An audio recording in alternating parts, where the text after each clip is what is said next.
श्रीवर्धन नगर परिषद सभागृहात समुद्र किनाऱ्यावरील अतिक्रमण केलेल्या टपऱ्यांचा मुद्दा चांगलाच गाजलाय। मात्र सभा सुरू होण्यापूर्वीच पत्रकारांच्या उपस्थितीवरून वातावरण तापलंय।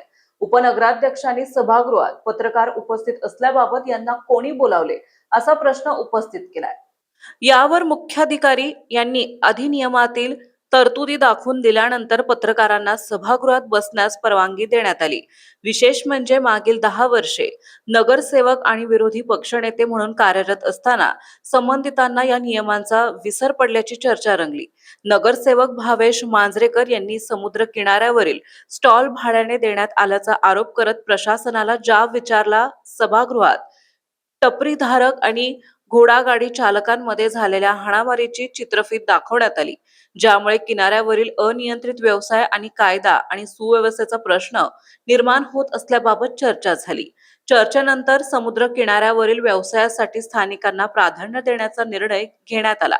टपरीधारकांसाठी परवान्याची तसेच फूड लायसन्सची सक्ती करण्यात येणार असून फक्त नाश्ता आणि चहा विक्रीला परवानगी देण्यात येईल। जेवणाची परवानगी दिली जाणार नाही। वन विभागाच्या हद्दीत असलेल्या टपऱ्यांवर कारवाई करण्यासाठी वन विभाग आणि नगर परिषद यांची संयुक्त मोहीम राबवण्याचेही ठरवण्यात आले। या संदर्भात नगरसेवक गोरनाक यांनी सविस्तर माहिती दिली आहे। तसेच काही टपऱ्या भाड्याने देण्यात आल्याचंही सभागृहात उघड झालंय। पाणी पुरवठ्याच्या मुद्द्यावर देवेंद्र भुसाने यांनी स्वतंत्र विशेष सभा बोलवण्याची मागणी केली। मोकल यांच्या घरासमोरील पिंचिंग कामाबाबत संतोष वेश्वीकर यांनी माहिती अधिकारातून मागवलेली माहिती अद्याप मिळाली नसल्याचा प्रश्न उपस्थित केलाय।